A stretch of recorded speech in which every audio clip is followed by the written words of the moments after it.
ಲೋಕಸಭೆಯ ಮೇಲೆ ದಾಳಿ ಮಾಡಿದಂಥ ಕೇಸಿಗೆ ಸಂಬಂಧಿಸಿದಂತೆ ಈಗ ಮತ್ತೊಬ್ಬ ಆರೋಪಿಯನ್ನು ಅರೆಸ್ಟ್ ಮಾಡಲಾಗಿದೆ ಅನ್ನೋ ಮಾಹಿತಿ ಲಭ್ಯ ಆಗ್ತಾ ಇದೆ. ಪ್ರಮುಖ ಆರೋಪಿ ಲಲಿತ್ ಜಾಗೆ ಸಹಾಯ ಮಾಡಿದ್ದಂಥ ಆರೋಪದ ಮೇಲೆ ಮಹೇಶ್ ಎಂಬಾತನನ್ನು ಅರೆಸ್ಟ್ ಮಾಡಲಾಗಿದೆ. ಈ ಕೇಸ್ನಲ್ಲಿ ಈತ ಅರೆಸ್ಟ್ ಆಗಿರುವಂಥ 6ನೇ ಆರೋಪಿ ಮಹೇಶ್ ಕುಮವತ್ನ ಪೊಲೀಸರು ದೆಹಲಿಯಲ್ಲಿ ಅರೆಸ್ಟ್ ಮಾಡಿದ್ದಾರೆ. ಈತನ ಮೇಲಿರುವಂಥ ಆರೋಪ ಈತ ಲಲಿತ್ ಜಾ ಅಂದರೆ ಕೇಸ್ನ ಪ್ರಮುಖ ಆರೋಪಿ, ಆತನಿಗೆ ಸಹಾಯ ಮಾಡಿದ್ದಾನೆ ಅನ್ನೋ ಆರೋಪ ಈತನ ಮೇಲಿದೆ. ಮಹೇಶನ್ನ ಸದ್ಯ ಪೊಲೀಸರು ಅರೆಸ್ಟ್ ಮಾಡುವ ಮುಖಾಂತರ ಈ ಕೇಸ್ನಲ್ಲಿ ಬಂಧನಕ್ಕೊಳಗಾದಂಥ ಆರೋಪಿಗಳ ಸಂಖ್ಯೆ 6ಕ್ಕೆ ಏರಿಕೆಯಾಗಿದೆ. ಹೆಚ್ಚಿನ ಡೀಟೇಲ್ ನೀಡೋದಕ್ಕೆ ನಮ್ಮ ಪ್ರತಿನಿಧಿ ಜಗದೀಶ್ ಫೋನ್ ಸಂಪರ್ಕದಲ್ಲಿ. ಜಗದೀಶ್, ಈ ಕೇಸ್ನಲ್ಲಿ ಮಹೇಶ್ ಪಾತ್ರ ಏನು?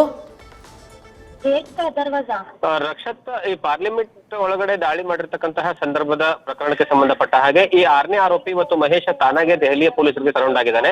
ಈ ಮಹೇಶನ ಪಾತ್ರ ಏನು ಅಂತಂದ್ರೆ, ಒಟ್ಟು 4 ಆರೋಪಿಗಳನ್ನ ಈಗಾಗಲೇ ಪೊಲೀಸರು ಪ್ರಾಥಮಿಕವಾಗಿ 13ನೇ ತಾರೀಕು ಬಂಧನವನ್ನ ಮಾಡಿದ್ರಲ್ಲ, ಅದಾದ್ಮೇಲೆ ಲಲಿತ್ ಝಾ ಯಾರು ನಿನ್ನೆ ತಾನೇ ಬಂದು ತಾನಾಗ ತಾನು ಸರೆಂಡ್ ಆಗಿದ್ರ, ಅವನ ಏನಂತಂದ್ರೆ ಸಹಾಯಕ್ಕೆ ಇದ್ದಿರ್ತಕ್ಕಂತಹ ಮಹೇಶ್ ಇವನು ಏನಂತಂದ್ರೆ ಹೊರಗಡೆ ಏನು ಘಟನೆ ನಡೆದಿರ್ತಕ್ಕಂತಹ ಸಂಪೂರ್ಣ ಚಿತ್ರಣಗಳನ್ನ ಮಾಡ್ಕೊಂಡು ಬೇರೆಯವರಿಗೆ ಏನಂದ್ರೆ ವಿಡಿಯೋಗಳನ್ನ ಕಳಿಸಿದ ಜೊತೆಗೆ ಈ 4 ಜನ ಆರೋಪಿಗಳ ಪ್ರಮುಖ ಆರೋಪಿಗಳೇನಿದಾರಲ್ಲ ಅವರ ಮೊಬೈಲ್ಗಳನ್ನ ಸಹಿತ ರಾಜಸ್ಥಾನ್ಗೆ ತೆಗೆದುಕೊಂಡು ಹೋಗಿ ಅಲ್ಲಿ ಸುಟ್ಟಾಕಿರ್ತಕ್ಕಂತಹ ಪ್ರಕರಣಕ್ಕೆ ಸಂಬಂಧಪಟ್ಟ ಹಾಗೆ ಇವನು ಸಹಿತ ಏನಂದ್ರೆ ಲಲಿತ್ ಝಾಗೆ ಸಹಾಯವನ್ನ ಮಾಡಿರ್ತಾನೆ.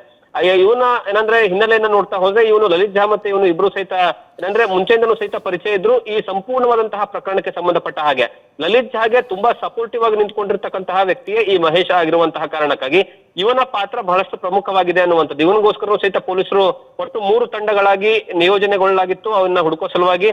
ಆದ್ರೆ ಈಗ ಅವನು ಜೈಪುರದಿಂದ ನೇರವಾಗಿ ಬಂದು ಅವನೇ ದೆಹಲಿಯ ಪೊಲೀಸರಿಗೆ ಸರೆಂಡರ್ ಆಗಿದ್ದಾನೆ ಅನ್ನುವಂತಹ ವಿಚಾರವನ್ನ ಈಗ ಪ್ರಾಥಮಿಕವಾಗಿ ಗೊತ್ತಾಗಿದೆ. ಇದನ್ನ ಅಧಿಕೃತವಾಗಿ ಏನಂತಂದ್ರೆ ಪೊಲೀಸರು ಸಹಿತ ಕನ್ಫರ್ಮ್ ಮಾಡಿದ್ದಾರೆ, ಅಂದ್ರೆ ಮಹೇಶ್ ಬಂದು ಸರೆಂಡರ್ ಆಗಿದ್ದಾನೆ ಅಂತ. ಈಗ ಇವನ ವಿಚಾರಣೆಯು ಸಹಿತ ನಡೆಯುತ್ತೆ. ಇವನಿಗೂ ಸಹಿತ ಏನಂದ್ರೆ ಪೊಲೀಸರು ಮತ್ತೆ ನಾಳೆ ಕೋರ್ಟ್ ಮುಂದ್ಗಡೆ ಹಾಜರುಪಡಿಸುವಂತಹ ಸಾಧ್ಯತೆಗಳಿದಾವೆ. ಮತ್ತೆ ತಮ್ಮ ಸುಪರ್ದಿಗೆ ತೆಗೆದುಕೊಳ್ಳಕ್ಕೆ ಹೆಚ್ಚಿನ ವಿಚಾರಣೆಗೂ ಸಹಿತ ಪೊಲೀಸರು ಕೋರ್ಟ್ ಮುಂದ್ಗಡೆ ಮನವಿಯನ್ನ ಮಾಡಲಿದ್ದಾರೆ. Thank you Jagadish. ಒಟ್ಟಲ್ಲಿ ಮಹೇಶ್ ಅರೆಸ್ಟ್ ಆಗಿರೋದಲ್ಲ, ಸರೆಂಡರ್ ಅಂದರೆ ಶರಣಾಗತಿ ಆಗಿದ್ದಾನೆ ಅನ್ನೋ ಮಾಹಿತಿ ಈಗ ಲಭ್ಯ ಆಗ್ತಾ ಇರೋದು. ಸ್ಟೇಷನ್ಗೆ ಆತ ನೇರವಾಗಿ ಬಂದು ಶರಣಾಗತಿಯಾಗಿದ್ದಾನೆ ಅನ್ನೋದು. ಮಹೇಶ್ ವಿರುದ್ಧ ಇರುವಂಥ ಆರೋಪ, ಕೇಸ್ನ ಪ್ರಮುಖ ಆರೋಪಿ ಲಲಿತ್ ಝಾ ಈತನಿಗೆ ಸಾಕ್ಷ್ಯನಾಶ ಮಾಡೋದಕ್ಕೆ ಈತ ಹೆಲ್ಪ್ ಮಾಡಿದ್ದ. ಜೊತೆಗೆ ಆತನ ಸಹಚರನೂ ಕೂಡ ಈತನೇ. ಆತ ಪರಾರಿಯಾಗೋದಕ್ಕೆ, ಸಾಕ್ಷ್ಯನಾಶ ಮಾಡೋದಕ್ಕೆ, ಜೊತೆಗೆ ಇಡೀ ಈ ಪ್ಲ್ಯಾನನ್ನು ಎಕ್ಸಿಕ್ಯೂಟ್ ಮಾಡೋದರಲ್ಲಿ ಮಹೇಶ್ ಪಾತ್ರವೂ ಕೂಡ ಬಹಳ ಪ್ರಮುಖವಾದಂಥದ್ದು ಅನ್ನೋದು ಪೊಲೀಸ್ ತನಿಖೆಯ ಸಂದರ್ಭದಲ್ಲಿ ಗೊತ್ತಾಗಿತ್ತು. ಮಹೇಶ್ಗಾಗಿ ಪೊಲೀಸರು ಹುಡುಕಾಡ್ತಾ ಇದ್ರು. ಕೊನೆಗೆ ಮಹೇಶ್ ಜೈಪುರದಿಂದ ದೆಹಲಿಗೆ ಆಗಮಿಸಿ ಪೊಲೀಸರಿಗೆ ಶರಣಾಗಿದ್ದಾರೆ ಅನ್ನೋ ಡೀಟೇಲ್ ಲಭ್ಯ ಆಗಿರೋದು. ನ್ಯೂಸ್ ಫಸ್ಟ್, ನಿರ್ಭೀತಿಯಿಂದ ನಿಮ್ಮ ಪರವಾಗಿ.